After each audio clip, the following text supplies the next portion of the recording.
still to join us. I'm Kay Howes. I'm the Chief Operating Officer of the new NIHR Specialist Centre for Public Health based at Newcastle. I'm delighted to welcome you to this webinar. I hope you do find it useful, and we'd be really interested in hearing from you on potential future topics even. I'd like to start with some housekeeping. It's been a long day. We'll be recording today's session, so if you don't want to appear in the recording, please turn your cameras off. And we have dedicated time for questions and answers. So if you have any questions, please put them in the chat or raise your hand when we get to those two opportunities for questions. Next slide, please, Scott. Before we start this afternoon and go into the detail of the fellowship programmes, I'd like to briefly introduce the Specialist Centre for Public Health. We were commissioned by NIHR as part of a significant investment in public health research. We started on the 1st of October last year and are a national centre provided by Newcastle University and Southampton University. We support public health research carried out outside the NHS. We provide researchers at all career stages with advice on research design, and today's webinar is part of that. We're working to support consistency in research ethics and governance. We're providing support for training and career development. And in Newcastle, we have an additional focus on increasing the capacity and capability for local authorities to carry out public health research. Next slide, please, Scott. NIHR also commissioned a specialist centre for social care based at Lancaster University. Like the Public Health Centre, this has a particular emphasis on supporting practitioners to carry out social care research in a range of settings. And they also provide advice, support and access to expertise to do so. One-to-one support can be provided from the specialist centres and the General Research Support Service, and we have contact details later in our slide set. Next slide, please, Scott. I'd like to introduce you to our first speaker, Scott Lloyd. Scott is an advanced public health practitioner in South Tees, and he's a partner in the Specialist Centre based at Newcastle. Scott will lead today's session. Thank you.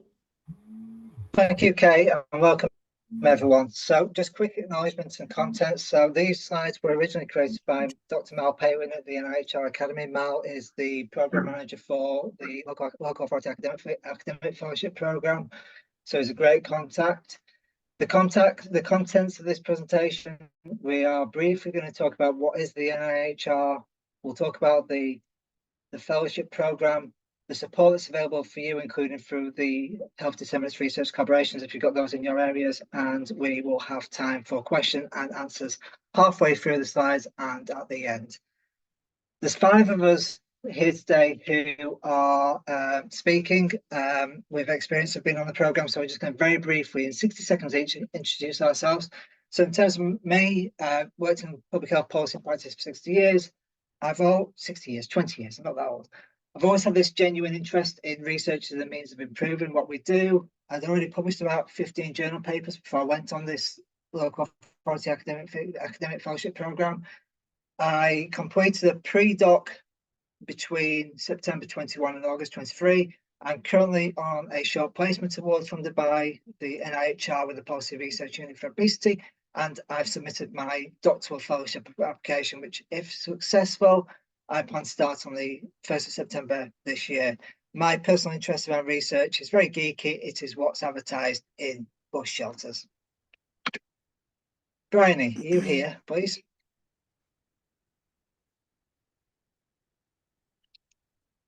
I'm taking that as a no. Doesn't work on there. That's why I want to join on here. Bryony, you there? No. Faye, please introduce yourself. Hi, everybody. My name's Faye. I'm not going to read my slide out because I'm hoping everyone can see it. I'm going to tell you 5 facts about me in 60 seconds. So I'm a virtual school teacher. This is number 1. I work with children in care, but I have a teaching background and a fine art degree. So number 2 is that I've not had, before this fellowship, I had not had any education for 20 years. So these awards are not just for those at the start of their career. Really important to remember that. Number 3, as you can see in my slide, I failed the first time I applied for this fellowship, and it was honestly the best thing that could have happened because the feedback I got was so useful and really set me on the path with some new opportunities. And it allowed me to then successfully apply for the PLAF, which is what I'm currently on. So don't give up. I'm now research lead, and I'm putting together a symposium next week for academics and practitioners. It's really worth persevering. Fact number 4, this is not a council application. So what I mean by that is it is a tough application. I recommend you give it time and seek help where needs be. And fact number 5, find your topic and your people before you apply. So as you can see from my slide, my area of interest is children in care, particularly around personal education plans for children in care. It's a really under-researched area. So I spent time linking with people in that area, making sure that I knew what was going on, why it was under-researched, and getting that familiarity. So the award has allowed me to really give the time I needed and have all those things I've put in my so far box. It's a really, really worthwhile award, and I encourage you all to apply. Thank you. Amira, please. Thank you, Scott, and good afternoon, everybody. So my name's Humaira Sultan. I'm a public health consultant working at Birmingham City Council. So a bit like Scott, I'm also really interested in academia and have been for a long time. What this fellowship did really was give me an opportunity to, sorry. For anyone playing Teams Bingo, there you go. There's one of your points for the day. Sorry, my son's taken a call on my mobile. So yeah, I was just saying, what this fellowship gave me was protected time, access to some fantastic university staff, and allowed me to really pursue my interest in the value of green spaces, something that I've developed over the last few years. The PLAF also gave me the chance to build on some knowledge that I didn't quite have around my field of health economics, form various connections with other institutions around the world, including Harvard Kennedy School and also the World Parks Forum. So what I've been using this time predominantly is to develop what I hope is a robust application for a doctoral local authority fellowship, a bit like Scott, and I'm awaiting to hear news of that. And I can't really stress enough how useful that protected time in your PLAF is to be able to develop a really strong application to help you progress in your field of research. That's me. Thank you. Rachel? Thank you. I'm Rachel Murphy. I'm a social worker by background and I work for North Yorkshire Council. I was lucky enough to be in the first round of pre-doctoral local authority fellowships in 2021. So that was basically a funded year out from the day job to develop research skills and research ideas, and to develop a doctoral local authority fellowship application, which would enable me to do a full PhD funded. So I had a successful year during the PLAF, and then I was successful on the DLAF application, the Doctoral Local Authority Fellowship, but there was a year in between that where the pre-doctoral fellowship had really opened some doors for what I could do in the local authority. So I moved into a temporary research lead role within North Yorkshire. And got involved in sort of promoting opportunities and developing research processes in the council. And then from September 23, I've started my doctoral local authority fellowship. And my area of research sort of stems from working in criminal justice in the past and then being a mental health social worker. And I'm interested in how we can develop mental health services to better support adults who have sexual attraction to children to help prevent risk, basically. So hoping to inform mental health practice and risk management. That's me, thanks. Thank you, Rachel. I'm just going to skip back because I know that Brian is here now. Hi, sorry about that. So I'm Bryony O'Connor, public health specialist since 2007. I was on the first cohort of the Doctoral Local Fellowship Scheme, so I didn't do the pre-LAF. I went straight into the DLAF. I think I would have benefited from doing the pre-LAF, as Humaira said. It does give you that opportunity to develop the the programme. So I had some experience. I was inspired by COVID to look at how we could create a similar community response, but for climate change. It's been an amazing journey. I've had so many opportunities. It's as big as you can make it. Had publications and doing some lecturing and working with a band of co-researchers, making international connections. It's just an amazing opportunity to do some really real life research, which you don't get to do normally in the local authority. It's absolutely brilliant, and happy to take any more questions later. Thank you. Okay, so I'm just going to quickly go through the slides. So firstly, where can you go for support? So if you need research support, you can come to the RSS Specialist Centre for Public Health, which Kate introduced earlier. There's a centre at Newcastle and there's a centre at Southampton. There is also the RSS, the Research Support Service hubs, and as Kay also mentioned earlier, there is the Specialist Centre for the School for Social Care Research, and of course there is the School for Public Health Research as well. Those are all hyperlinks. These slides will be shared afterwards, so you don't need to scribble these down. So first question I want to just put to bed is, am I eligible for this? And invariably, if you are here, I suspect the answer is yes. NIHR is investing lots and lots of money into research and research capacity and infrastructure in non-NHS settings. So the kind of key question you need to ask is, does my work or my research interest contribute to a health or social care outcome? And essentially, anything that any of us do does exactly that. So wide range of kind of professions on the bottom there. Our colleagues emptying bins, that is a public health outcome. Colleagues working in schools, they are delivering on a health and social care outcome.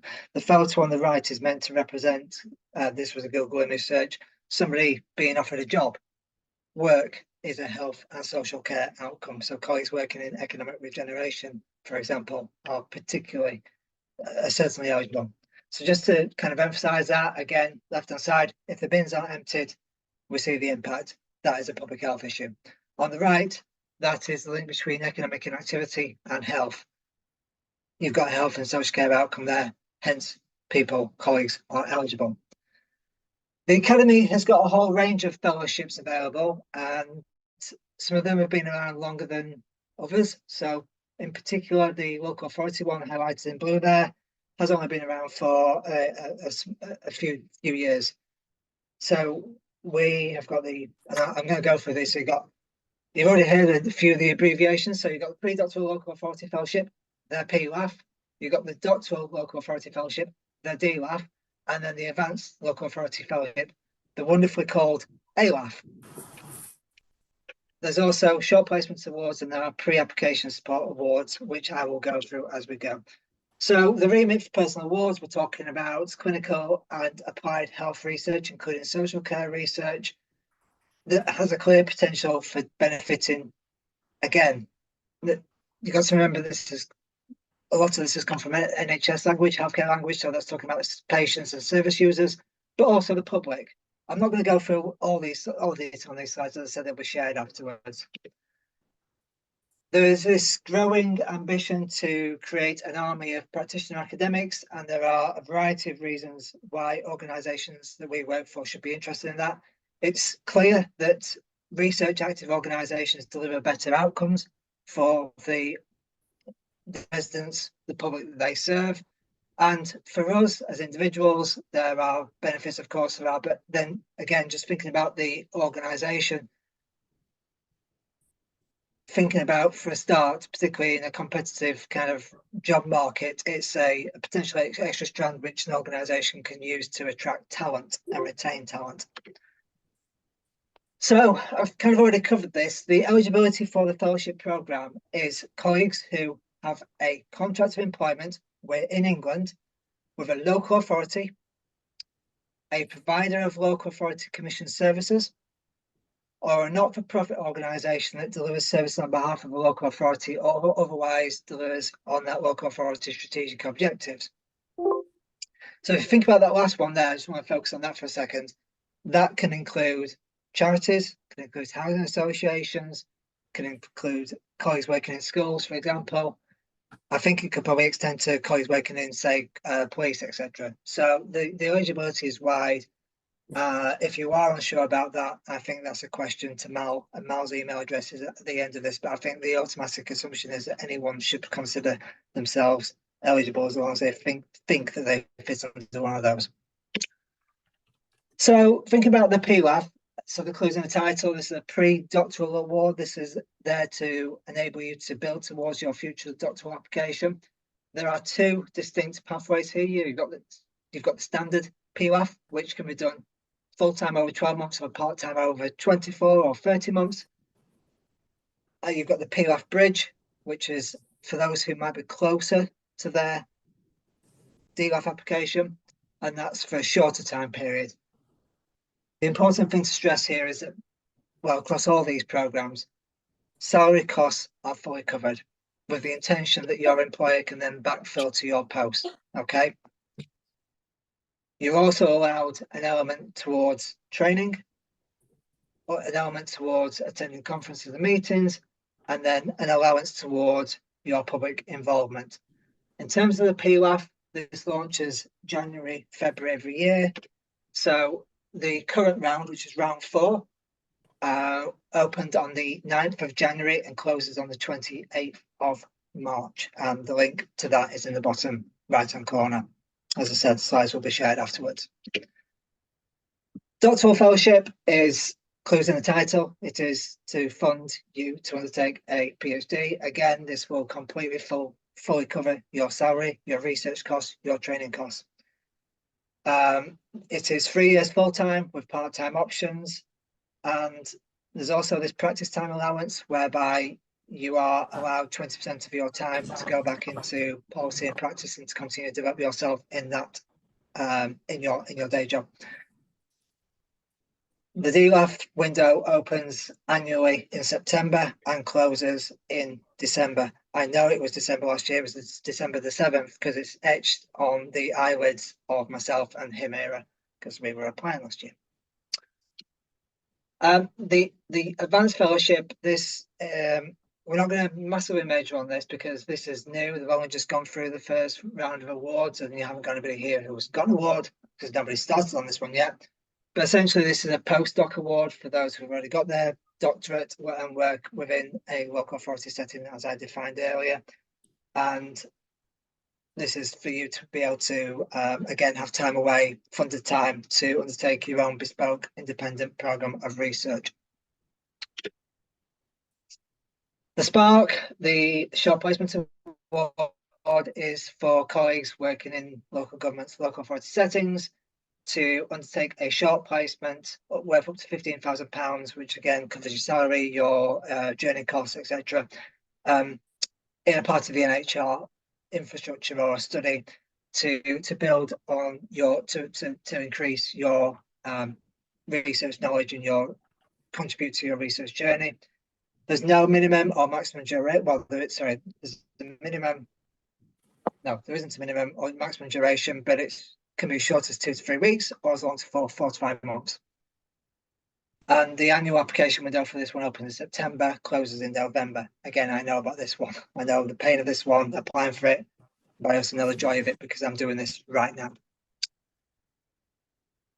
This one is very new. This is a generic program across the whole of NIHR, the Pre-Application Support Fund.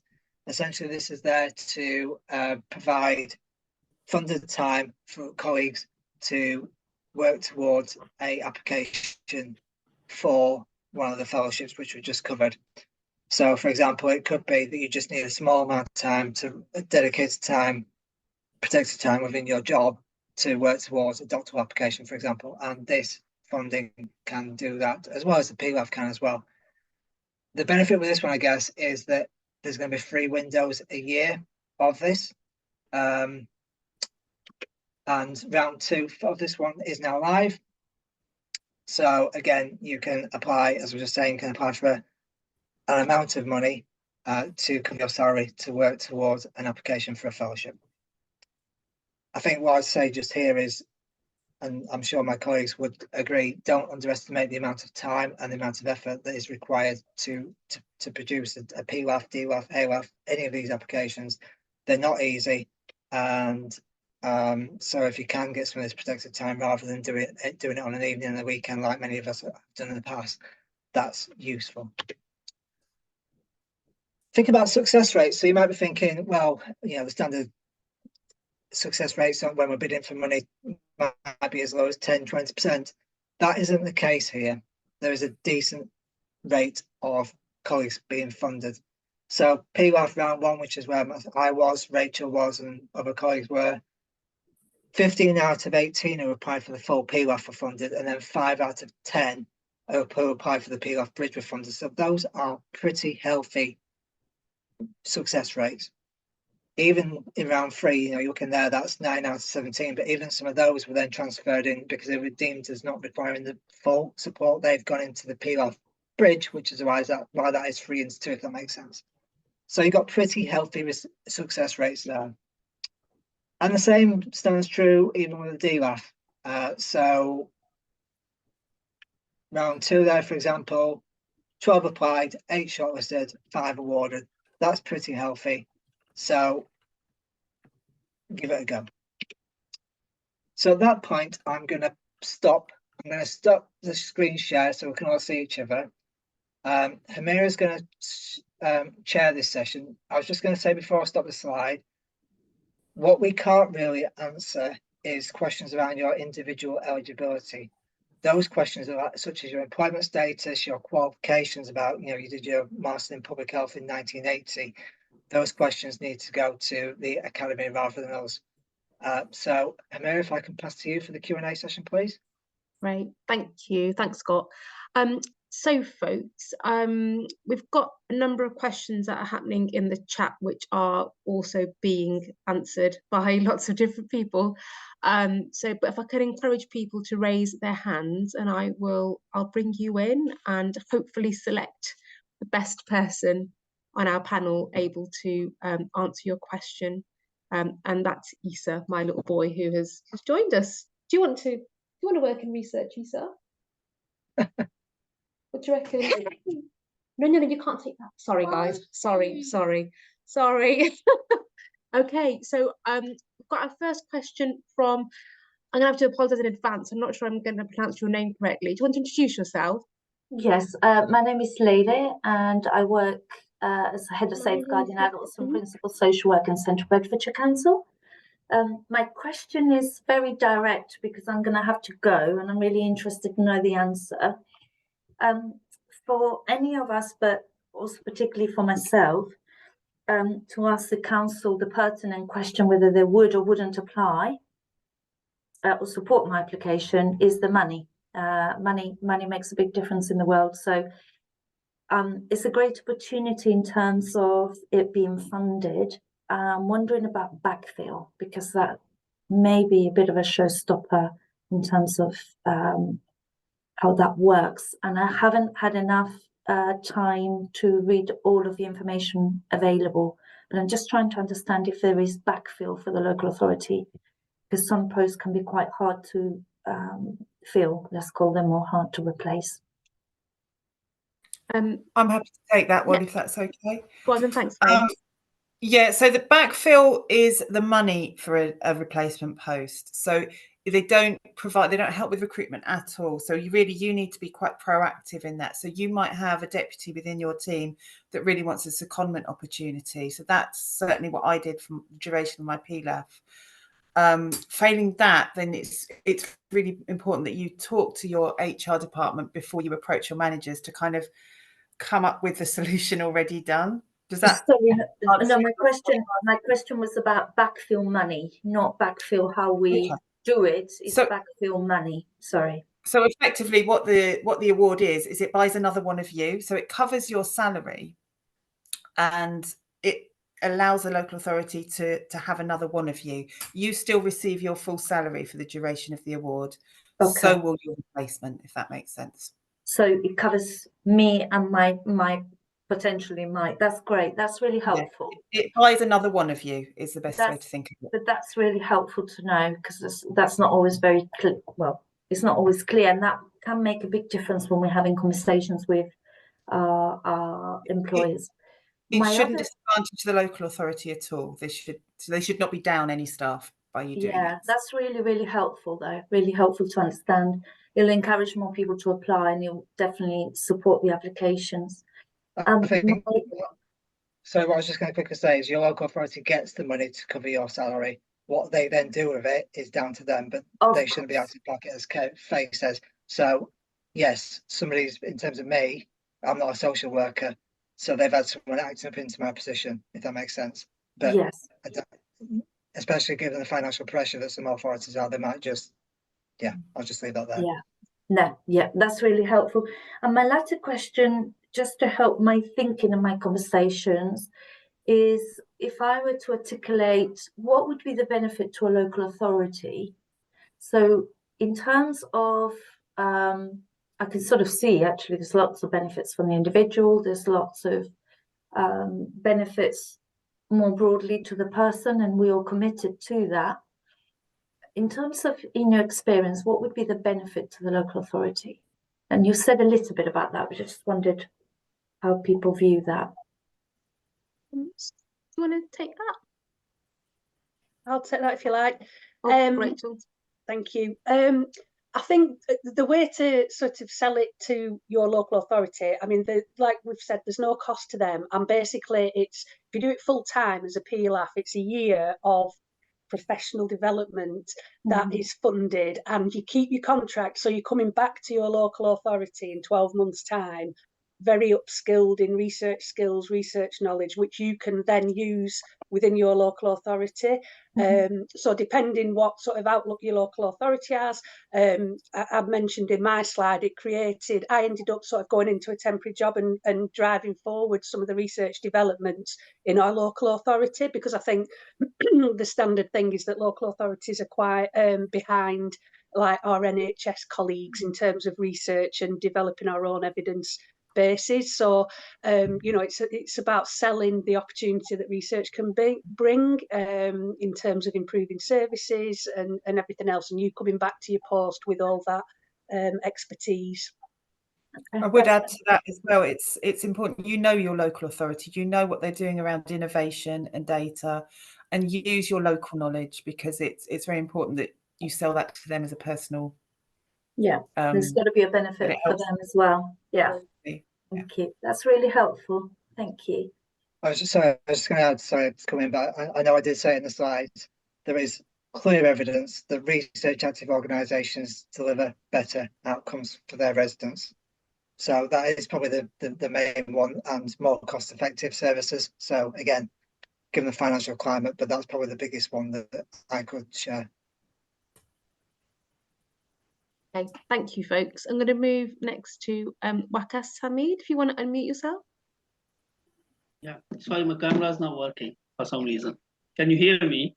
Yes, we can hear you, Wakas. Yeah. I think there was a hint that because I work for a local community organization, which is a charity, but we are funded through the council for a lot of projects. And in my 14 years, my first project for the last 10 years was health trainer, which was funded again, was council, but because we sit outside council, we're not employed directly by them, even they fund our post, we don't get any information or any even hint. In the last 14 years, I haven't seen anything from council that you are eligible for anything.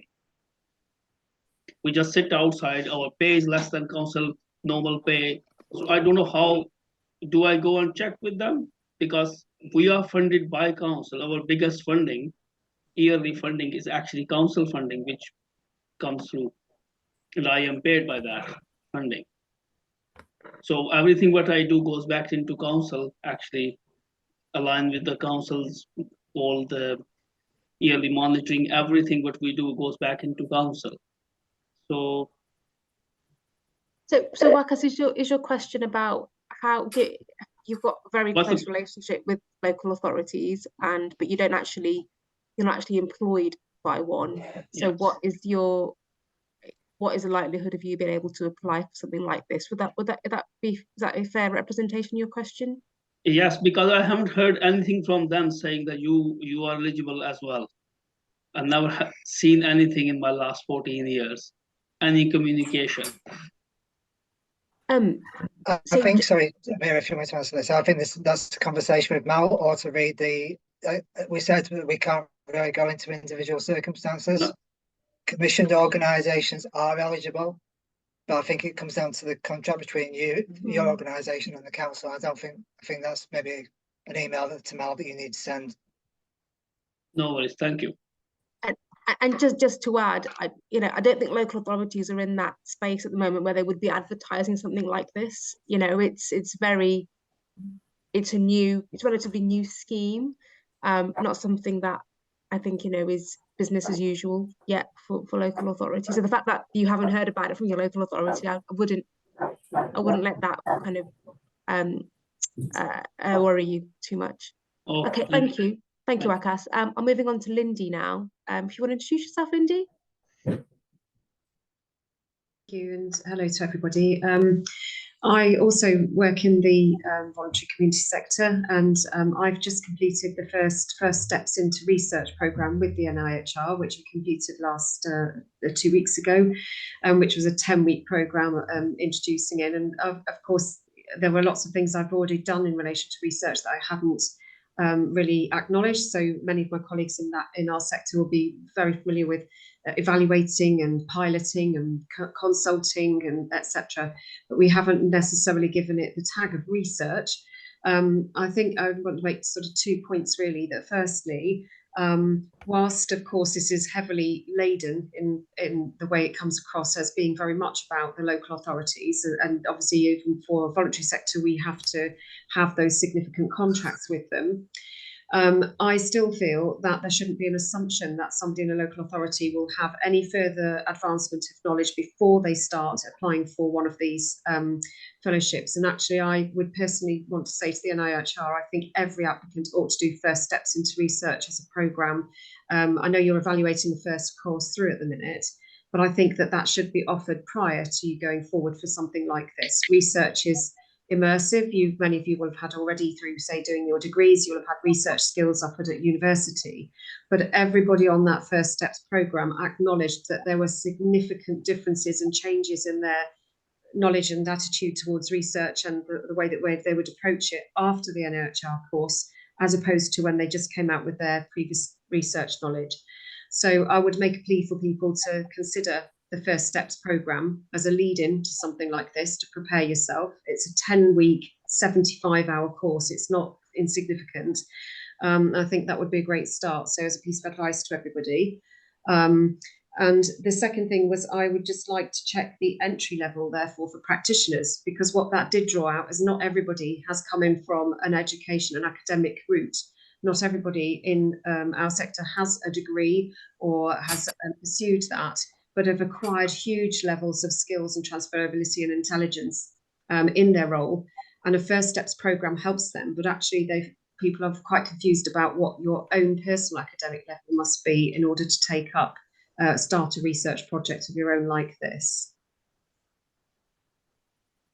Thank you so much for sharing that, Lindy. Are you able to drop a link possibly into the chat for people to go away and have a look at that, please? I, for one, wasn't aware of that particular initiative. I've probably got a link to hand immediately, but if you were to go to the NIHR website or Google First Steps into Research, the programme will appear. We've just conducted it through the Southwest Peninsula. I'm based in Devon, and we've just run it across Somerset, Devon and Cornwall.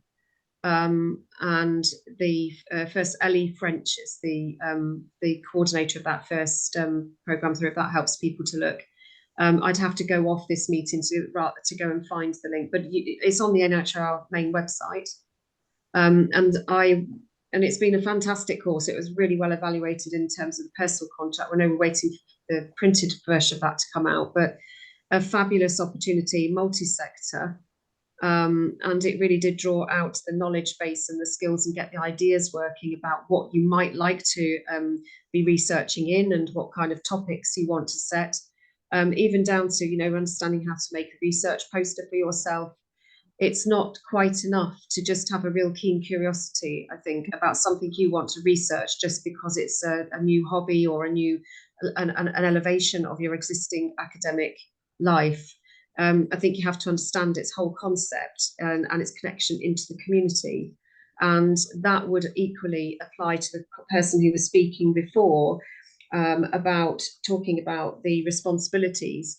If you're working with your local authority, there should be an absolute obligation on all local authorities to embrace research as the evidence-based start before commissioning services. And if ICBs and the boards are going to take that on seriously, so I think the NIHR have got some work to do with the ICBs to make this almost as a standard practice, and that would then resolve where a local authority might have a motivation to allow a member of staff to proceed with this. We want to generate a massive array of really interesting, healthy research, and that does need some carrots to dangle and sticks to whack. and I think that's a piece of work before this sort of programme can be successful, because otherwise it's going to be very patchy. And I suppose out of all of that, all I would hope is that people see this not just as another qualification that you get. It's not for you. You don't do this course. I don't think the fellowships aren't for you. They are for your community, and you're the servant that will process it. So I think those are things that and it's a personal view. I'm not, but I'm a bit passionate about it. But having just completed that cycle, I think it's something to think about before you leg off and start asking for backfill and think you're going to do a quick research project for just interest's sake. Okay. I did the same last year. And that same thing I said to them, exact same words, that they need to do more because we are missing.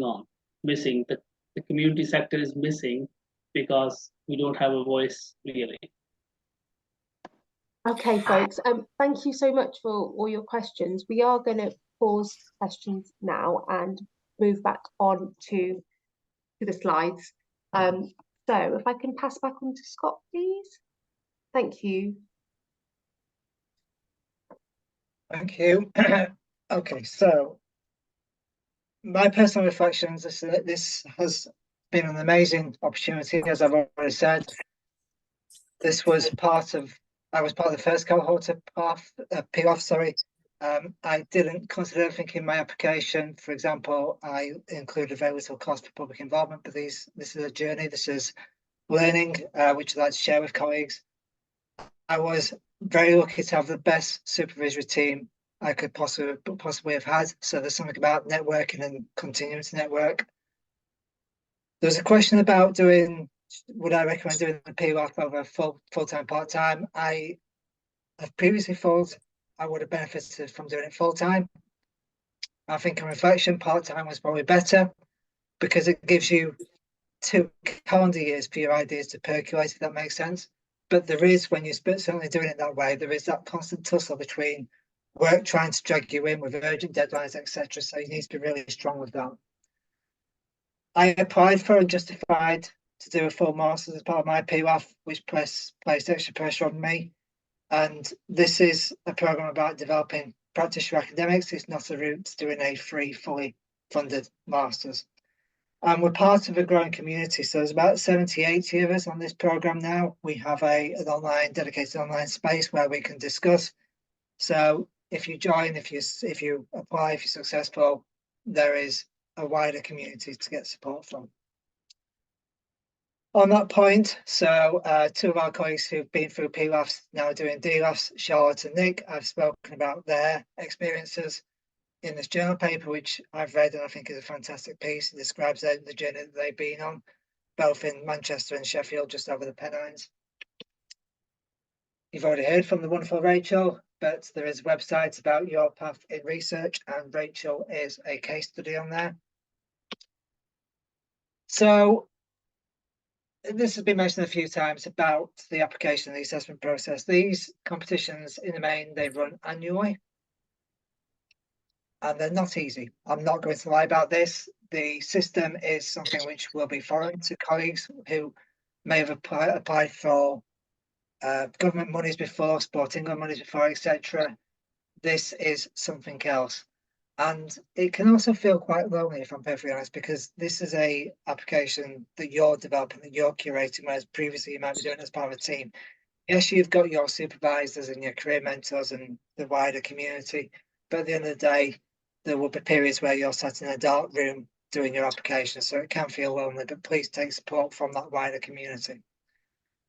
The application submission process window is usually about 8 weeks. So as I said, the PWAF for this round opened in January and closed in March. It's a little bit longer this time, but we talk about a good application being planned in advance of the competition launching.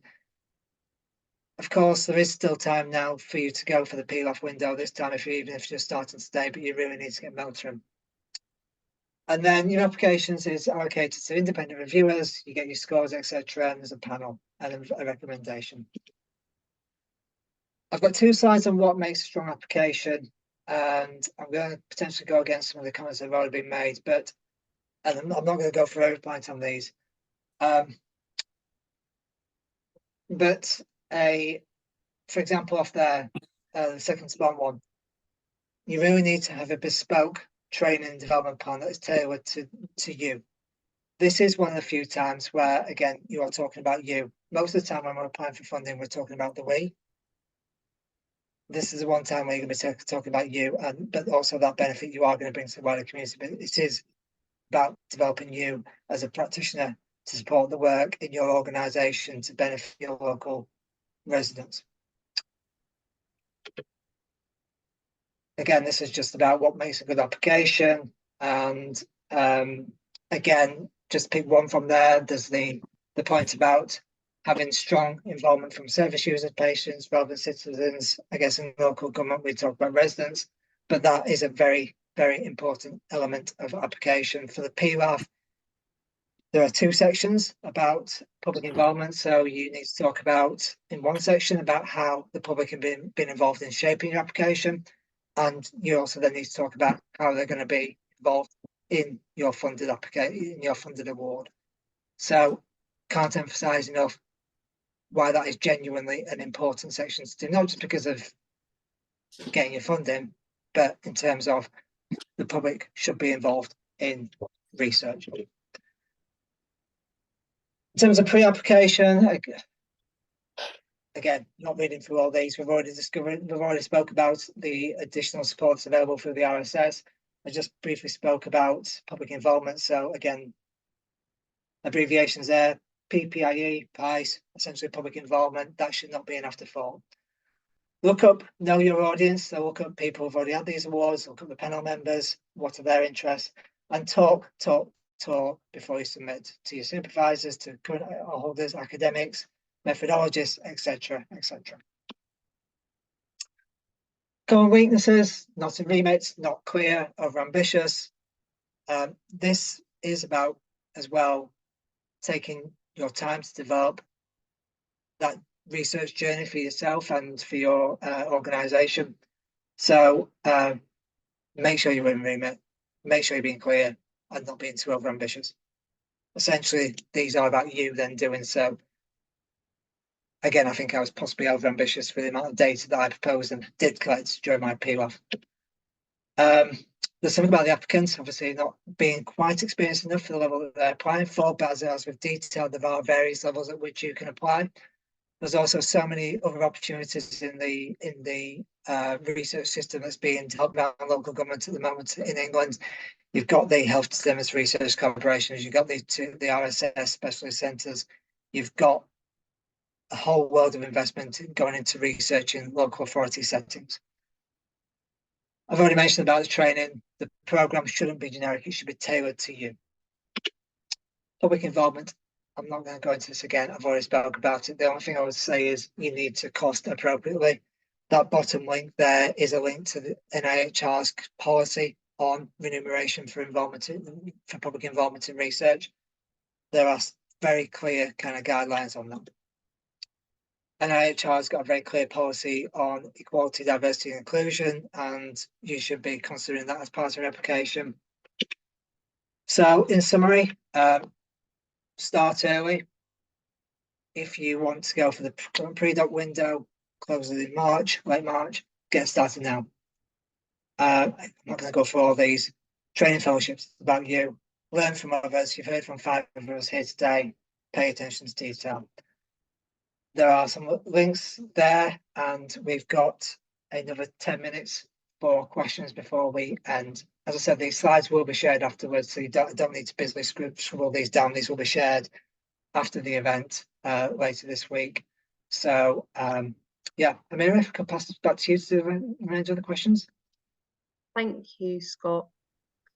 Scott, so we've got about another 10 minutes, folks. If anybody has any other questions that have come to mind, please do pop your hand up. I'm just gonna go in there until the pictures come on again.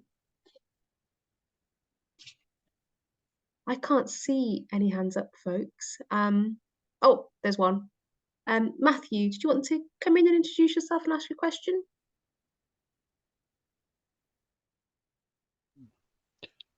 Yeah, can you hear me okay? Yeah, yes, we can. Yeah, so it's the difference between a PLAF and a PLAF bridge.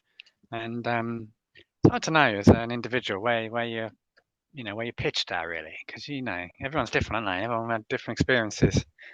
And can you give us any guidance on that, and what might constitute a bridge application as opposed to a full PLAF? Do we have any takers from our panel on this one? I could attempt, just thinking about my own position. So I did have a master's, so I thought, well, I'm ready to go from a master's to a PhD, which is what I did. And obviously with a PLAF, I don't think I would have wanted to repeat doing a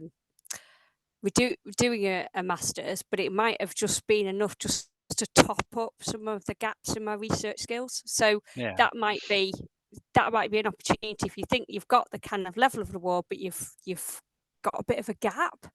But I suppose with the PLAF, people on here have done the PLAF, and that also gives you more of time to develop your application, which I didn't have. I did it, I think, in 2 weeks. And to be honest, I feel like I've always been trying to catch up, really. And it's changed considerably to what I submitted. So it can be done, but I think it's good if you can to take that time to develop it. So I suppose it depends on how you feel your qualifications are and experience, if you just need a top up or you need a bit longer to develop your proposal and do more training. Don't know if that helps. Yeah, thanks. My situation is more about logistics, really. I need practitioners to implement an intervention that doesn't currently exist, and so I need occupational therapists essentially. And so part of my problem is actually finding the resource to do the research, and I've got a fairly strong case for all the rest of it. I just this is a difficult thing. So you can't just suddenly get money for practitioners, can you? I mean, I don't. That's maybe a question for Mal. So mine is slightly different, but part of my PPI is it? I pay for co-researchers that are on a casual contract. I've set that up through the university. So we meet every week to develop the research. So I put that in my funding bid. Now, obviously, they do that on top of either uni or different roles. So I suppose it would be with your occupational therapist carving out that time. But maybe you could justify the cost if that's what's needed for your research. And your supervisory team would really help with that as well. If they've done something similar, it might not be occupational therapists, but it might be another cohort, other practitioners. All right, thanks very much. Just to add, Matthew, as well, there is a research. I've forgotten what the acronym stands for. RSS, a research support service, I think. Yeah, I was saying to them, I didn't have any ideas either. Oh, really? Okay. He said, talk to ICB, talk to social care, and So anyway, it doesn't matter. It's too specific for this meeting. Thanks, though. Cheers for your help. Okay. Thanks, Matthew. Neil, would you like to come in and introduce yourself and ask your question? Yeah. I'm not sure if my camera's coming on. You can see me. Yeah, we can see you and hear you. Okay, so I mean, as I say, I'm most interested in knowing a little bit more about the Spark kind of program. Kind of skip through that slide quite quickly. Just wondering if you could kind of maybe go back to that and talk through that a little bit more. I've unsuccessfully applied for a PLAF twice now, so I don't particularly want to go through that process again because, as you say, it's a very difficult, time-consuming process. But I'm just wondering whether I might want to kind of go back a step a little bit, if you like, and think about the Spark stuff. So if you can maybe talk through that slide, and if anyone's got any specifics about that, I'd be really keen to hear about them. Thanks.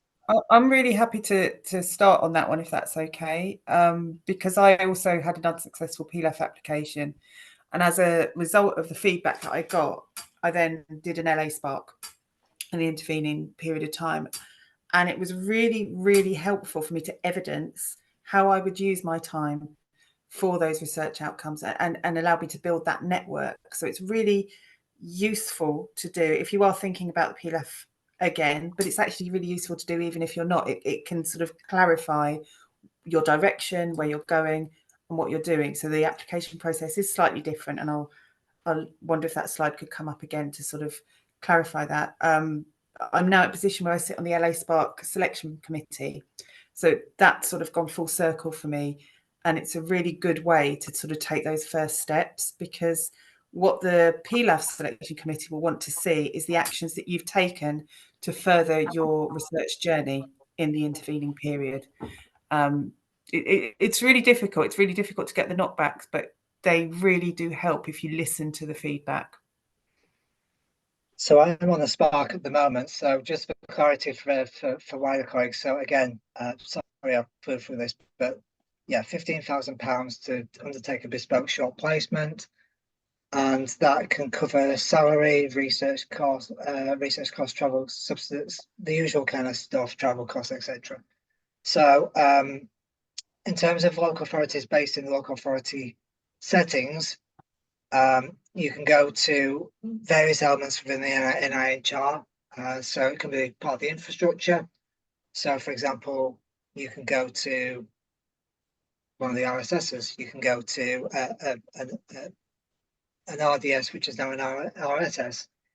For me, the most appropriate place to undertake a Spark was with the Policy Research Unit for Obesity. So that's where I am for 6 months, 2 days a week in London. Mostly doing it remotely and then traveling down there, learning what they're doing and how they're using evidence to inform policy, and supporting that whilst also at the same time enhancing my kind of skills and experience in my contributing to my research journey. So the PRU very much does a lot of work around systematic reviewing. So as scary as that is as a topic for somebody like me, I have embraced it. I've undertaken a further course around systematic reviewing on top of the master's module I did 2 years ago, and I'm about to undertake my first systematic review, which I'm leading. So it's all part of that. So that journey. I said mine's over 5 months, my Spark, but it can be a very short, sharp one. Application window open in September and usually closed in November. Does that help, Neil, or was there any more questions? No, that's helpful. I mean, I think I've got until September, so that's a little bit more helpful of trying to do something in by March. So yeah, that's really helpful. Thank you. Where do you work, Neil? And for what organisation? I work for the Public Health Department of Manchester City Council. As I say, I've okay, applied for so twice now. So yeah. I know this is going to sound a bit bonkers, but I think there's a world, and I've kind of had this confirmed. You can actually apply for a Spark to undertake a placement within a health disseminants research collaboration. Obviously, Manchester's just got one of those, which is a bit of a strange one because, yeah, they've already got funding, but I guess it's you.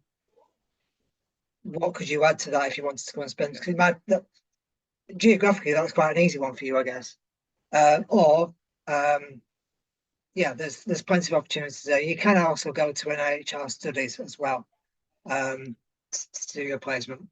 Okay, yeah, thank you. I'm already a co-applicant in RHGRC already, so effectively I'm already involved in that. So a bit a circuitous, but yeah, thank you anyway. Thanks very much.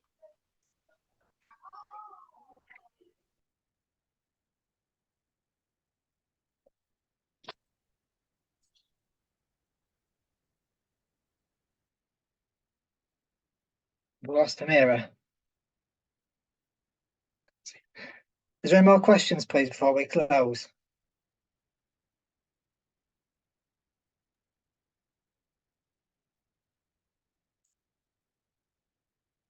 If there's no more questions, we'll close the webinar. Thanks very much to Humira, Bryony, Faye, Rachel and Scott, and thank you to everyone for attending. We'll try and get the recording out to you tomorrow or certainly sometime this week. Good luck with your applications. Thank you. Thank you.